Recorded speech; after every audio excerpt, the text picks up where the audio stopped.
Bismillahirrahmanirrahim. Assalamualaikum warahmatullahi wabarakatuh. Alhamdulillah,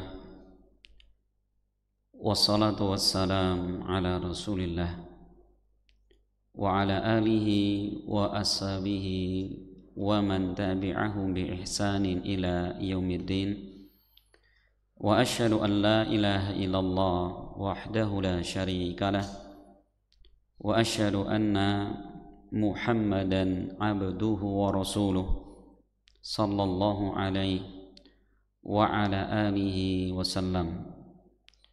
Qala Allah subhanahu wa ta'ala, ya ayyuhalladzina amanu taqullaha haqqa tuqatih wa la tamutunna illa wa antum muslimun. Ya ayyuhan nasu taqu rabbakumul ladzi khalaqakum min nafsin wahidah wa khalaqa minha zawjaha wa batsa minhuma rijalan katsiran wa nisaa'a wattaqullaha alladzi tasaaluna bihi wal arham innallaha kana 'alaikum raqiba.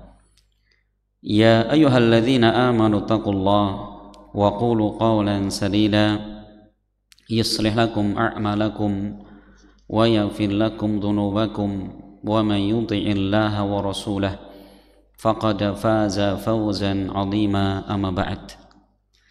Ma'asyiral muslimin wal muslimat rahimani wa rahimakumullah.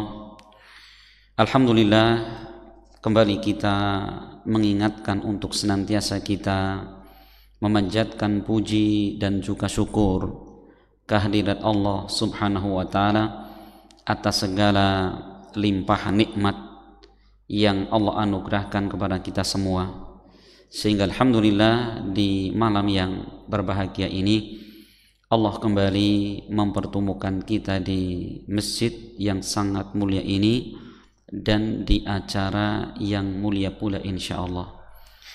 Ma'asyiral muslimin wal muslimat rahimani wa rahimakumullah.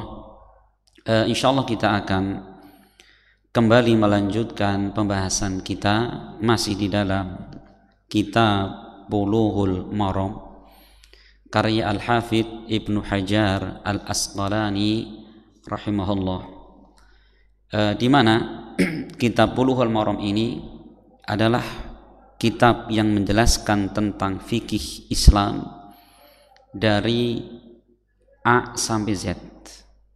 Ini termasuk kitab yang lengkap ya, walaupun penulis kitab di sini beliau hanya bikin bab, kemudian beliau nukilkan dalil-dalilnya, itu saja. Ya.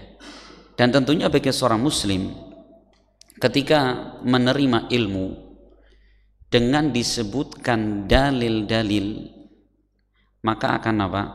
Akan menenangkan hati. Ya, sekecil apapun iman seorang, ketika dia jelaskan agama dengan dalil-dalilnya, baik Al-Quran maupun hadis Nabi atau ucapan para sahabat atau ijma'nya para ulama, mereka akan apa? Akan tentram hatinya ketika menerima ilmu. Makanya para ulama ketika mendefinisikan ilmu, apa itu ilmu? Para ulama mengatakan al-ilmu ma'rifatul haqqi bidalilih, mengenal kebenaran dengan dalil-dalilnya, itulah ilmu.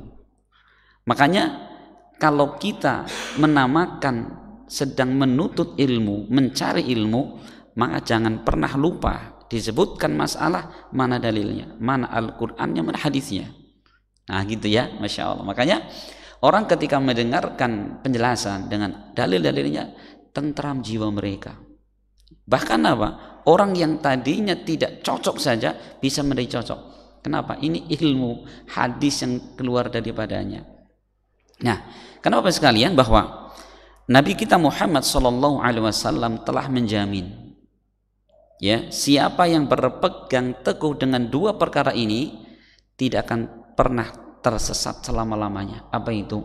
Rasul mengatakan, taraktukum syai'aini in tamassaktum bihima lan tadillu ba'dahuma abadan. Aku tinggalkan di tengah-tengah kalian dua perkara yang jika kalian berpegang teguh dengannya tidak akan pernah tersesat selama-lamanya. Apa itu? Kitaballahi wa sunnati. Kitab Allah itu Al-Quran dan sunnahku, kata Nabi. Dua, berpegang teguh dengannya kita akan selamat, tidak akan pernah tersesat, kata Nabi. Masya Allah ya. Makanya metode beragama seperti ini hendaknya apa? Dikembangkan, dibiasakan dalam diri kita, menanyakan mana dalilnya, mana Al-Quran, mana hadisnya, mana ijma'nya para ulama. Gitu Pak. Nah, maka insya Allah subhanahu wa ta'ala kita akan kembali melanjutkan pembahasan kita di akhir-akhir kitab ini. Al-Hafidz Ibnu Hajar, beliau membuat bab setelah beliau menjelaskan tentang masalah qadha, peradilan. Kemudian beliau mengatakan babu syahadat, bab yang menjelaskan tentang masalah persaksian. Jadi di dalam peradilan kan mendatangkan saksi gitu ya, mendatangkan saksi. Nah, di dalam bab ini penulis kitab menukilkan hadis-hadis Nabi yang menjelaskan seputar masalah persaksian ini, siapa yang berhak menjadi saksi dan lain sebagainya.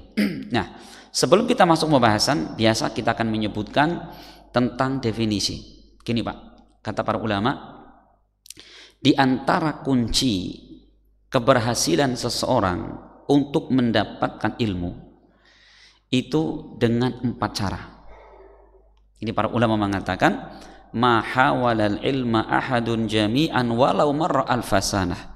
Innamal ilmu ka bahrin zahirin fattakhid kulla syai'in ma'ahsanah.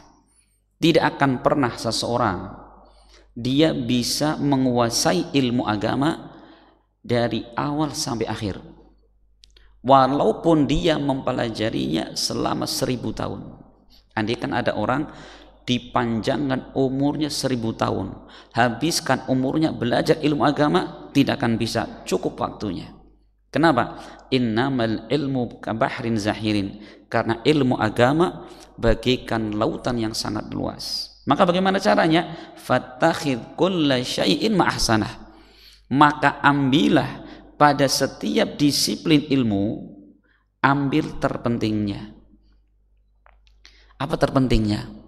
Para ulama menyebutkan 4. Yang pertama adalah apa? Takrifat, alias definisinya, gitu Pak. Jadi kalau kita taklim, kita ngaji, dengar muhadharah, dengar khutbah Jumat, jangan lewatkan apa definisinya, gitu ya. Sehingga begitu sampai rumah, Pak tadi taklim gimana hasilnya? Jangan hasilnya ya anget di masjid, ustadznya lucu, jangan gitu. Satu, tadi penjelasan masalah A, apa atau masalah A itu, ini definisinya. Nah, ambil satu. Yang kedua apa? Yang kedua adalah al-qawaid wa dhawabit, kaedah atau dhobit-dhobitnya. Nah, kaedah biasanya apa? Kita ambil dari dalil, gitu kaedahnya. Ya, nah, contoh misalkan kita lagi menjelaskan masalah air untuk berwudu. Apa itu air yang untuk berwudu? Adalah air suci. Apa definisi air suci? Yaitu air mutlak yang Allah turunkan. Apa kaidahnya? Asal daripada air adalah suci. Nah, gitu kan? Ini yang kedua. Yang ketiga selain kaidah adalah apa? At-taqasim, pembagian. Kalau memang di situ ada pembagian. Contoh, macam-macam air ada 2. Ada air suci dan air najis. Ada sebagian lagi mengatakan ada 3. Air suci, air yang suci tidak mensucikan, dan air najis. Jadi sampai rumah bisa jelaskan, gitu kan? Oh gitu. Itu yang ketiga. Yang keempat adalah apa? Al-furuq, perbedaan. Apa bedanya antara air yang suci dengan air yang mensucikan dan air tidak mensucikan? Bisa jelasin di situ. Itu Pak. 4 ini kita kuasai, Masya Allah. Kita tutup pengajian bisa menjelaskan kemana-mana. Ibaratnya kan gitu. Nempel ilmu di sini Pak. Tapi kalau kita mau ngapal semua ucapan Ustadz, blenger kita itu. Ya kan, dalilnya dihafal semua, belenger. Nah, ternyata para ulama mereka punya 4 kunci ini di setiap disiplin ilmu. Nah, sekarang kita berbicara tentang syahadat. Makanya kalau kita perhatikan dari awal pembahasan, saya tidak pernah lepas ini, Pak. Yang pertama selalu definisi tekankan di situ. Nah, jadi syahadat atau persaksian secara bahasa adalah al-khabar al-qati, berita yang pasti. Nah, gitu Pak. Jadi secara bahasa persaksian adalah berita yang pasti. Kenapa? Karena orang yang bersaksi dia kedudukannya seperti orang yang melihat secara langsung. Berarti apa? Harus betul-betul dia menguasai apa yang akan dia saksikan. Nah, itu secara bahasa.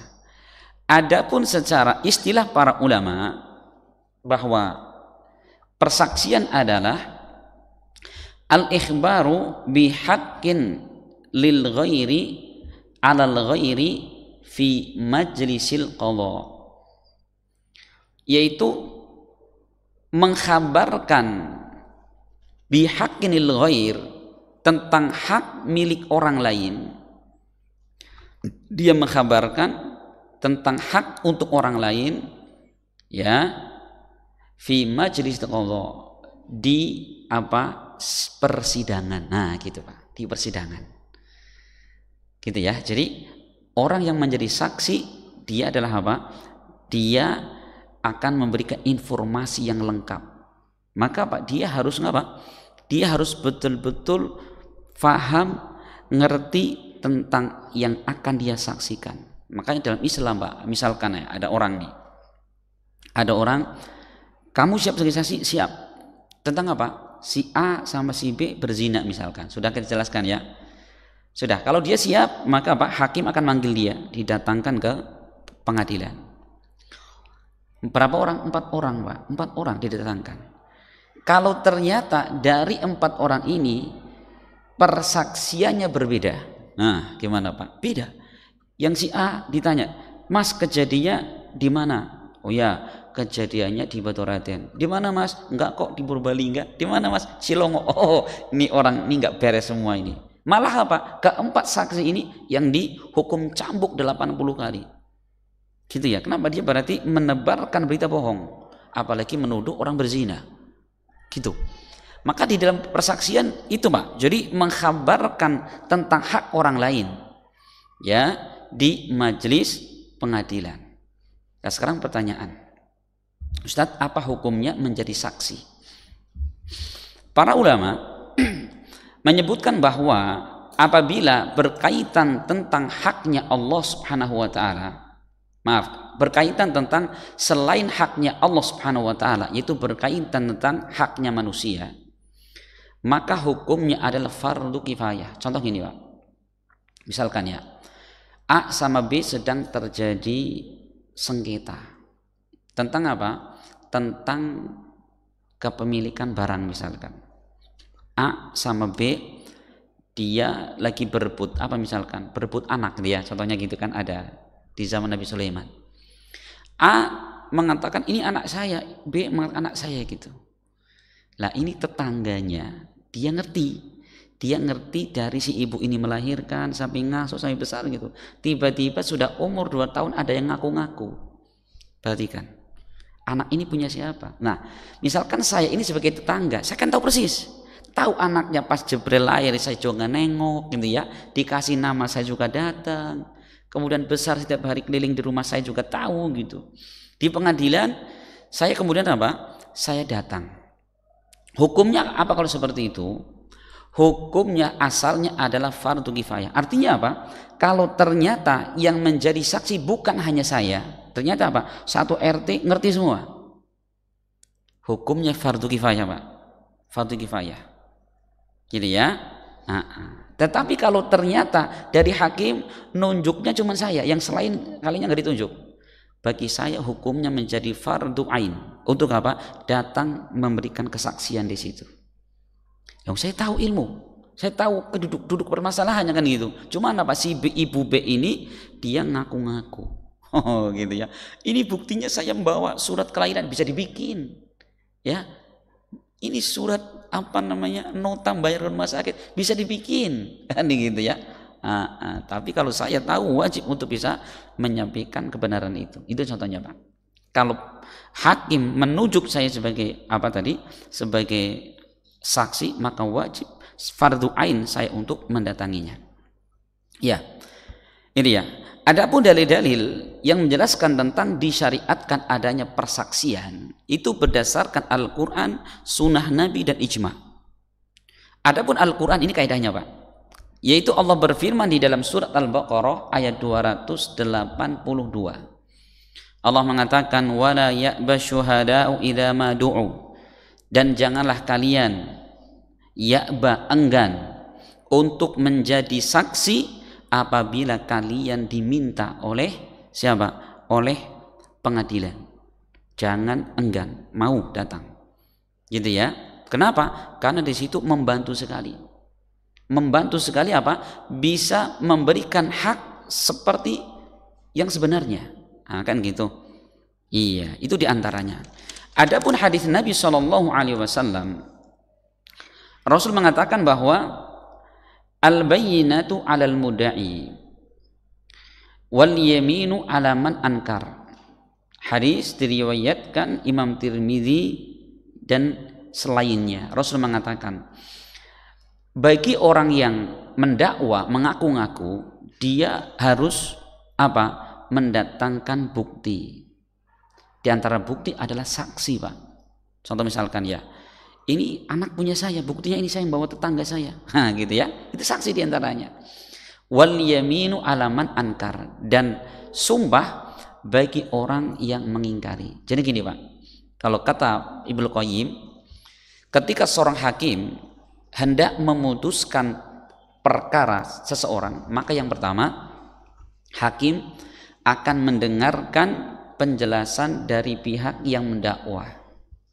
Pak Hakim, ini misalkan meja punya saya. Sudah ya, apalagi semua isinya pun punya saya. Gitu ya. Maka kemudian si hakim akan tanya kepada yang didakwa, gimana Pak, betul bahwa meja ini punya saudara Anda? Jika si terdakwa mengatakan iya hakim, ya sudah, perskaranya selesai, ketok palu, udah, ini meja punya si A, gitu ya. Kalau si B ini mengikrar namanya, dia setuju dengan apa yang disampaikan si penggugat tadi. Tapi yang menjadi masalah adalah jika si B tidak, ini punya saya. Nah, kan? Karena ini meja dari dulu di rumah saya. Sudah. Maka yang kedua, si hakim akan meminta penjelasan, bukti dari si orang yang mendakwa tadi. Mana Pak buktinya kalau meja ini punya Bapak, padahal ini sudah bertahun-tahun ada di rumah Pak B ini. Di situ. Kalau ternyata si A ini dia bisa mendatangkan bukti. Nah, nanti nggak selesai, hakim bilang, Pak B gimana? Anda bersumpah, saya bersumpah bahwa ini barang punya saya. Apa yang dilakukan hakim? Ini eyel-eyelan terus. Maka hakim akan memenangkan si B ini. Kenapa? Dengan sumpah yang dia keluarkan tadi. Gitu ya. Makanya itu, si hakim ini dia akan menentukan hukum sesuai dengan apa yang dia dengar. Bisa jadi salah. Makanya kata Rasul, sesungguhnya aku menetapkan hukum sesuai yang aku dengar. Maka barang siapa yang saya putuskan hukum sedangkan itu bukan hak dia, jangan pernah dia ambil. Kenapa? Hakikatnya aku putuskan untuknya potongan dari api neraka. Perhatikan ya, walaupun hakim memenangkan kita, tapi kita tahu itu bukan hak kita, jangan diambil. Kalau kita tetap ambil berarti apa? Kezaliman. Ya Pak ya? Itu kezaliman. Ini Pak. Kemudian para ulama menyebutkan bahwa syarat seorang saksi itu harus memiliki 5 syarat. Apa syarat yang pertama? Dia adalah seorang muslim, Pak. Berarti kalau non-muslim, ahlul kitab, musyrikin, tidak diterima persaksian mereka. Karena Allah menyebutkan di dalam surat At-Talaq, wa ashidu dzawai adli minkum. At-Talaq ayat kedua. Dan persaksikanlah oleh kalian siapa? Dzawai adli minkum, orang-orang yang memiliki keadilan di antara kalian. Syarat keadilan dia muslim, Pak. Adil itu maknanya apa? Adalah orang yang menjauhkan diri dari dosa dan maksiat. Dosa yang paling besar syirik. Lah bagaimana kalau orang dia syirik? Perhatikan, dalam Islam saksi harus orang muslim. Syarat yang kedua, saksi adalah seorang akil dan baligh. Dia sudah berakal, bukan orang gila, dan sudah baligh. Berarti anak-anak nggak bisa dijadikan saksi. Anak TK, B, di babak pengadilan, ya dikasih permen es krim, nanti ngomong ayah nurut, ya kan? Gitu. Syarat kedua. Syarat ketiga, saksi itu harus bisa berbicara. Ya kenapa? Saksi itu kan ditanya nanti, susah nanti hakimnya. Ditanya gimana kronologinya, apa yang kamu lihat, kan gitu. Syarat ketiga. Syarat yang keempat, bahwa saksi itu al-hifdz, dia betul-betul menghafal kejadian, hafal kronologinya, runtutan masalah itu hafal dia. Makanya kalau mau jadi saksi, dihafal dulu di rumah. Oh, yang pertama ini, tanggalnya pun sebisa mungkin dihafal. Tanggal kejadian, jamnya, gitu ya. Mungkin Hai menanya, kok bisa hafal? Iya Pak, tadi saya persiapan dulu sebelum berangkat. Ini memori tak bolak-balik lagi gitu. Nah itu kan? Iya. Kemudian syarat yang kelima, saksi itu harus orang yang adil, Pak. Walaupun dia muslim, tidak tentu dia adil. Tapi apa? Adil itu adalah apa? Dia bukan seorang yang fasik. Berarti menurut saya, mohon maaf, kalau ada orang biasa dikenal tukang dusta, tidak boleh diambil persaksiannya. Orang mohon maaf suka minum khamr, tidak diterima persaksiannya. Bukan orang adil. Ya, apalagi pezina, apalagi pelacur nggak diterima itu. Kenapa? Dia bukan orang yang adil. Ustaz, bagaimana kalau wanita tidak berjilbab, tidak diterima persaksiannya? Bukan orang adil masalahnya. Berbuat maksiat kepada Allah, kan itu. Dia seorang fasik, tidak diterima persaksian mereka. Ini 5 syarat menjadi saksi di dalam peradilan Islam. Iya. Kemudian sekalian, kita akan baca dari penjelasan Imam Syukani. Jadi Imam Ibnu Hajar, beliau menjelaskan seputar masalah apa? Seputar masalah persaksian ini. Kita akan baca dari ucapan Al-Hafidz Ibnu Hajar, ya, hadis-hadis yang beliau nukilkan. Beliau mengatakan yang pertama, yaitu beliau menjelaskan tentang boleh atau tidak seorang saksi dia memberi saksi, menyaksikan sesuatu sebelum diminta menjadi saksi. Nah ini, beliau di sini mendatangkan 2 hadis. Kata beliau, an Zaid ibni Khalidin al-Juhani radhiyallahu anhu, anna nabiyya sallallahu alaihi wasallam qala, Rasul bersabda, ala ukhbirukum bi khairi syuhada. Kata Nabi, maukah aku terangkan kepada kalian sebaik-baik saksi? Kata Nabi, huwallazi ya'ti bi syahadatihi qabla ayyus alaha, rawahu Muslim. Jadi saksi yang terbaik adalah seorang yang dia mendatangkan persaksiannya sebelum diminta untuk bersaksi. Satu hadis, Pak, perhatikan. Apa kata Nabi? Sebaik-baik saksi adalah orang yang menyaksikan sebelum dia diminta. Nah, hadis kedua, ini seakan-akan kontradiksi ini. Seakan-akan apa? Berbenturan ini. Hadis kedua, wa an Imran ibn Husain radhiyallahu anhu qala Rasulullah sallallahu alaihi wasallam, Rasul bersabda, inna khairakum qarni thumma alladhina yalunahum thumma alladhina yalunahum. Sesungguhnya sebaik-baik kalian adalah apa? Qarni, orang yang hidup pada generasiku. Siapa? Sahabat. Itu orang terbaik. Thumma alladhina yalunahum, kemudian setelahnya siapa? Tabi'in. Thumma alladhina yalunahum, kemudian setelahnya tabi'ut tabi'in. Perhatikan ya, kata Nabi, itu generasi terbaik. Kenapa konsepnya? Konsepnya kata para ulama, idza kana al-ahdu bir rasuli aqrab kana as-sawabu aghlab. Generasi zaman semakin dekat dengan zaman kenabian, maka kebenaran yang lebih mendominasi. Udah Pak? Berarti kebalikannya apa? Semakin jauh dari zaman kenabian, maka apa? kebatilan semakin banyak. Kebatilan banyak, kebenaran berkurang.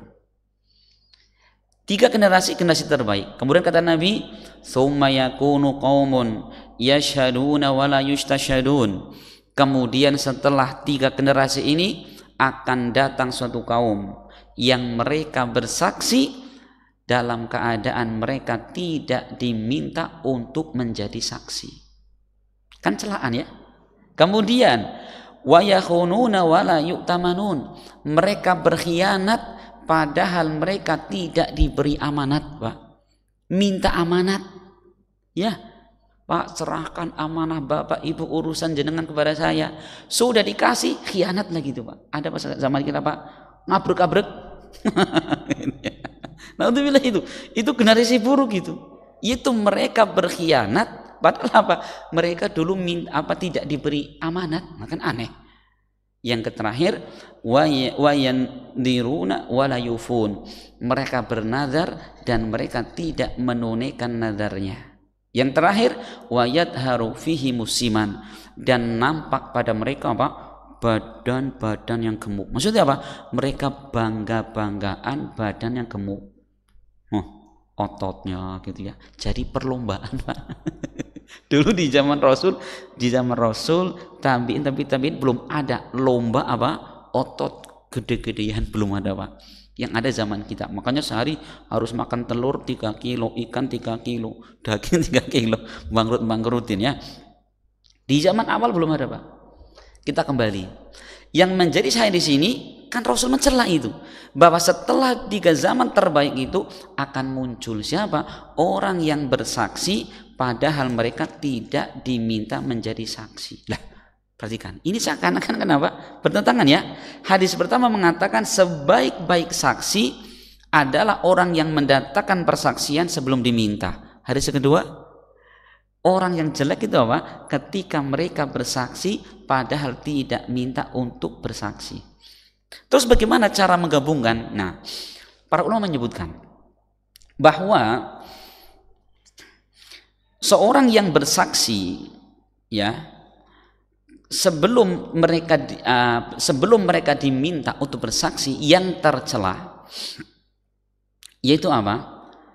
Yaitu kecuali ketika persaksian mereka itu untuk apa? Bihaqqin la ya'lamu biha sahibul haq. Dalam keadaan orang yang punya hak dia tidak tahu itu hak dia. Contoh ini, Pak. Contoh misalkan ya, ada orang misalkan dulu dia itu dikasih tanah sama orang tuanya, Pak. Ya, tahu nih, saya misalkan orang tua ya, ngerti. Dulu pas anak ini masih kecil, orang tuanya atau mbahnya ngasih tanah ke anak ini atau orang ini misalkan, ini tetangganya. Si orang kaya bilang, udah ini tanah di sini, nanti kalau saya mati saya berikan kepada anak kecil ini, saya wasiatkan kepada tetangga saya ini. Itu kan ya. Tiba-tiba apa? Setelah berjalan waktu anak ini besar, kemudian si anaknya si bapak ini ngambil tanah itu. Ya kan, si anak kecil nggak tahu ternyata tanah itu aslinya punya dia. Kenapa? Wasiat si bapaknya, si bapak ini, ibu ini misalkan, wasiat untuk dia masih kecil. Saya sebagai orang yang tahu jalur permasalahan, saya kemudian datang ke pengadilan. Pak, saya siap jadi saksi bahwa tanah ini adalah haknya si anak kecil ini. Dulu masih kecil, dia diwasiati oleh Pak A untuk dia.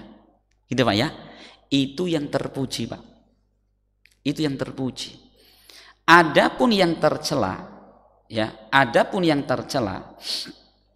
yaitu apa? Yang bukan seperti itu, Pak. Kondisinya dia masih banyak saksi, tapi dia menawarkan diri, gitu ya. Jadi asalnya menjadi saksi itu tidak menawarkan diri asalnya, kecuali tadi, Pak. Kecuali ketika ada orang misalkan yang tahu cuma saya ini, si anak hak tanah tadi anak ya, tanah milik anak ini, maka saya sampaikan di pengadilan ini, Pak. Nah, kecuali kalau diminta persaksian. Wallahu a'lam bishawab. Itu cara menggabungkan antara dua hadis yang seakan-akan bertentangan. Tidak bertentangan. Ya. Wallahu a'lam bishawab. Kamu Bapak sekalian, Hadis berikutnya Imam Syukani menjelaskan tentang apa? Menjelaskan beberapa kriteria saksi yang tidak boleh diterima persaksiannya. Ini hadis ketiga ini. Beliau mengatakan, wa an Abdullah ibni Amr radhiyallahu anhu qala qala Rasulullah sallallahu alaihi wasallam. Dari Abdullah bin Amr, beliau mengatakan Rasul sallallahu alaihi wasallam bersabda, la tajuzu syahadatu kha'inin wala kha'inatin wala dhi ghimrin ala akhihi wala tajuzu syahadatul qani'i li ahlil bait, rawahu Ahmad wa Abu Dawud. Kata Nabi, tidak boleh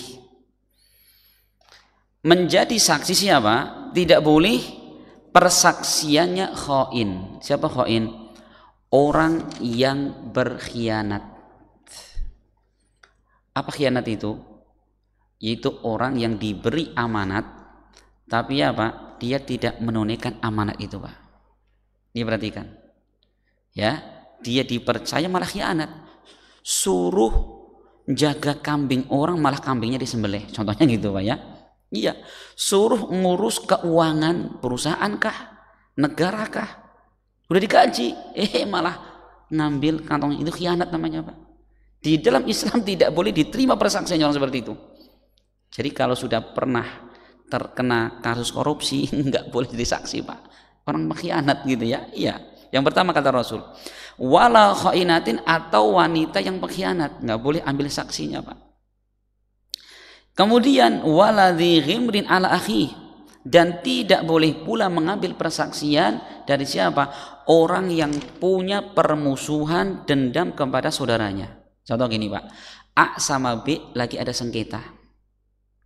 Apa tadi? Rebutan lahan. A sama B sengketa.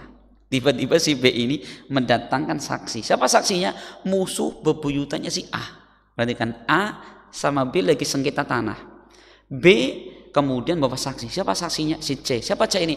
C ini musuh bebuyutannya si A ini, Pak. Nggak boleh dalam Islam, Pak. Kenapa? Pasti dia ada maunya ini. Wah, awas sekarang ya, habisin si A ini.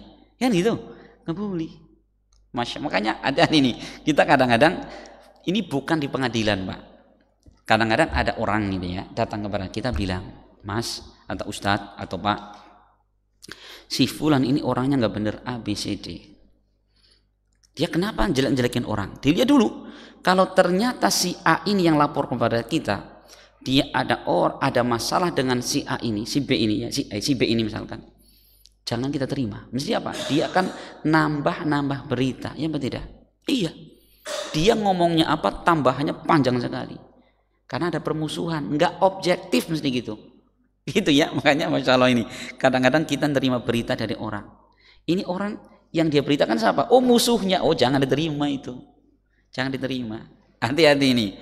Kemudian kata Rasul, yang berikutnya yang tidak boleh diambil persaksiannya, wala tajuzu syahadatul qani li ahlil bait, dan tidak boleh persaksiannya siapa? Al-qani, yaitu orang yang mereka apa?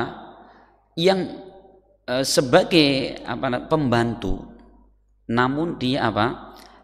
Memutuskan pekerjaan. Artinya apa? Dia tidak menunaikan pekerjaan dengan baik. Nah ini perhatikan, ini pun kata Rasul tidak boleh diambil apa? Diambil persaksiannya. Gitu ya. Nah, kemudian sekalian, para ulama yang lain, ini kan 3, menyebutkan ada kriteria orang-orang yang tidak boleh diambil persaksiannya. Siapa di antaranya? Di antaranya adalah apa? Yaitu persaksiannya seorang bapak untuk anaknya. Jadi anaknya si bapak ini lagi sengketa sama B. Tiba-tiba apa? Di pengadilan si anak ini mendatangkan siapa saksi? Bapak saya. Mesti nggak adil, Pak. Gimana caranya anak saya menang urusannya? Iya, Pak. Iya. Atau sebaliknya, anak menjadi saksi bagi bapaknya. Bapaknya lagi sengketa sama tetangganya. Kemudian bapak ini di pengadilan mendatangkan saksi. Siapa saksinya? Anaknya, istrinya, cucunya. Nggak boleh gitu Pak. Mesti nggak beres itu Pak. Itu ya, hati-hati. Kemudian yang berikutnya, yang tidak boleh diambil persaksiannya juga, yaitu apa? Disebutkan para ulama, yaitu suami dan istri. Ini menurut kebanyakan para ulama. Jadi tidak boleh istri ini apa? Menjadi saksi untuk suaminya di pengadilan loh. Ya mesti gimana? Istri akan apa? Akan memenangkan suaminya. Tapi sebaliknya, kalau ternyata ini mantan istrinya yang dulu disakiti, pernah didolimi, pun jangan dijadikan saksi untuk mantan suaminya. Kenapa? Karena dia musuh saat itu, mesti akan ngabisin suaminya, iya kan? Teman dekat tidak boleh, artinya apa tadi? Keluarga tidak boleh, musuh pun tidak boleh. Ini menunjukkan apa? Subhanallah. Di dalam Islam betul-betul ketika menetapkan hukum sesuai dengan fakta yang ada. Maka perkara-perkara yang bisa menyebabkan seorang hakim, seorang saksi ini akan memenangkan itu, maka apa? Tidak boleh. Bahkan apa?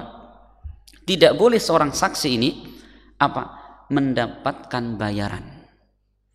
Ya, makanya harus dicurigai misalkan apa? Apalagi masih menjadi karyawan. Siapa saksinya? Pembantunya. Sebelum sidang rangkul-rangkulan dulu. Lah ya jelas. Itu ya mesti apa? Nggak akan jujur. Sudah itu kelihatan. Apalagi bulannya masih dapat. Apalagi dapat bonus. Biasanya gaji 2 juta. Karena mau sidang tak dapat tunjangan 2 juta jadi 4 juta. Ya jelas. Dia tidak akan jujur sesuai apa yang dia lihat. Iya nggak Pak? Iya kenyataan. Masya Allah. Jadi saksi itu betul-betul orang yang independen di situ. Ini ya. Kemudian yang berikutnya kata Al-Hafidz Ibnu Hajar, yaitu tentang boleh tidak yang menjadi saksi adalah orang Badui, orang pegunungan. Beliau di sini mendatangkan hadis Nabi. Wa an Abi Hurairah radhiyallahu anhu annahu sami'a Rasulullah sallallahu alaihi wasallam qala. Abu Hurairah pernah mendengar Rasul bersabda, la tajuzu syahadatu badawiyin ala sahibi qaryatin. Rawahu Abu Dawud wa Ibnu Majah. Hadis sahih diriwayatkan Ibnu Majah, disahihkan Syekh Al-Albani rahimahullah. Rasul mengatakan tidak boleh mengambil persaksian dari orang Badui, orang gunung, orang yang enggak berpendidikan gitu ya. Atas apa? Atas orang kota. Nah ini letak silang pendapat para ulama Pak. Ya, para ulama khilaf. Adapun pendapat Imam Malik dan salah satu pendapat dari Imam Ahmad mengatakan tidak boleh diterima persaksiannya. Kenapa? Karena umumnya mereka itu apa? Nggak punya ilmu Pak. Orang gunung, mohon maaf, ini bisa dibayangin Indonesia ya, gunung di gunung pedalaman Arab sana Pak. Orang nggak pernah sekolah kan gitu, hidupnya ya angon apa unta gitu Pak ya. Adapun pendapat kedua yaitu pendapat Abu Hanifah, Imam Syafi'i dan pendapat yang masyhur dari Imam Ahmad. Yaitu apa? Yaitu persaksian Badui tetap boleh diterima. Terus bagaimana dengan hadis tadi? Hadis tadi dibawa yaitu yang hadis pertama itu yang mengatakan tidak boleh diterima persaksiannya, yaitu orang Badui yang belum dikenal tentang keadilan mereka, kejujuran mereka. Nah gitu ya. Jadi kesimpulannya apa? Seorang Badui boleh menjadi saksi berdasarkan hadis Nabi yang diriwayatkan Imam Tirmidzi. Jadi Ibnu Abbas mengatakan, anna Arabiyan jaa ila Nabi, ada seorang Arab Badui datang kepada Nabi dan mengatakan, ya Rasul, inni ra'aitu hilal. Sungguh tadi malam aku melihat hilal Ramadan. Persaksian dia. Apa kata Rasul? Rasul bertanya, atasyhadu an la ilaha illallah, apakah kamu bersaksi tidak ada sembahan yang benar kecuali Allah? Badui mengatakan iya. Apakah kamu bersaksi Muhammad adalah utusan Allah? Dia mengatakan iya. Apa kata Nabi?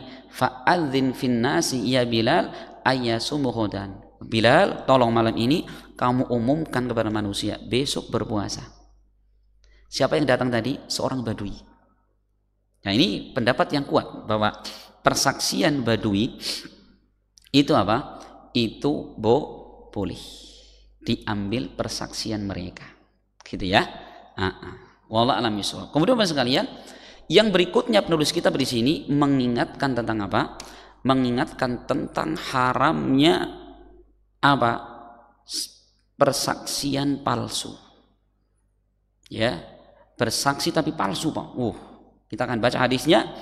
Wa an Abi Bakrah radhiyallahu anhu anin Nabi sallallahu alaihi wasallam annahu adda syahadat az-zur fi akbaril kabair, muttafaqun alaih.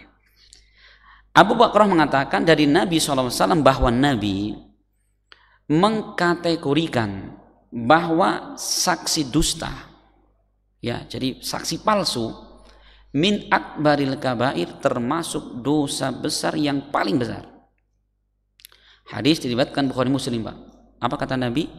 Jadi saksi palsu itu dosa besar yang amat besar. Kenapa kira-kira? Jelas. Karena saksi palsu ini bisa apa?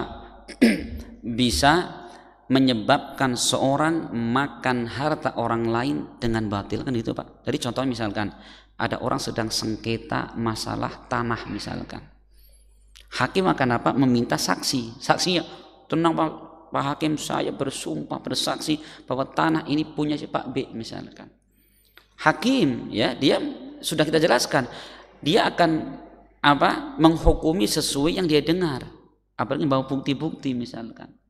Ya, saya sebagai tetangga menyaksikan, coba. Akhirnya apa? Si B ini dia memakan harta orang lain tanpa hak. Sebab yang kedua menjadikan apa? Hak seorang dia terabaikan dan hilang, dimakan orang lain. Gitu ya. Nah, ini Bapak sekalian. Makanya apa? Dalam hadis Bukhari Muslim, Nabi pernah menjelaskan, ala unabbi'ukum bi akbaril kabair, maukah aku terangkan kepada kalian dosa besar yang paling besar? Rasul ngulang sampai 3 kali. Sahabat mengatakan, ya wahai Nabi. Rasul mengatakan yang pertama, al isyraku billah, syirik kepada Allah. 2, uququl walidain. Yang kedua, durhaka kepada kedua orang tua. Beliau duduk tiba-tiba beliau duduk tiba-tiba duduk seperti ini, berdiri, seraya mengatakan ala wa qaulu zur, ketahuilah sumpah persaksian palsu, ucapan dusta.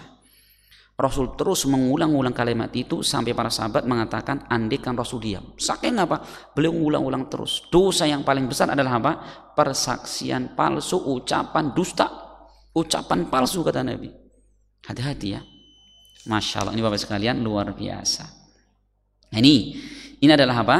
Ini adalah gambaran yang diterangkan Al-Hafidz Ibnu Hajar tentang bagaimana seorang saksi itu, bagaimana memiliki sifat-sifat yang luar biasa tadi. Wallahu a'lam bishawab. Ini Bapak sekalian sedikit yang bisa kita sampaikan. Semoga bermanfaat dan semoga Allah Subhanahu wa taala memberikan kepada kita ilmu yang semakin menambah wawasan kita dan ilmu yang semakin menambahkan dan menguatkan iman dan ketakwaan kita kepada Allah Subhanahu wa taala. Amin ya rabbal alamin. Dan kita akhiri subhanakallahumma bihamdik asyhadu an la ilaha illa anta astaghfiruka wa atubu ilaik. Assalamualaikum warahmatullahi wabarakatuh.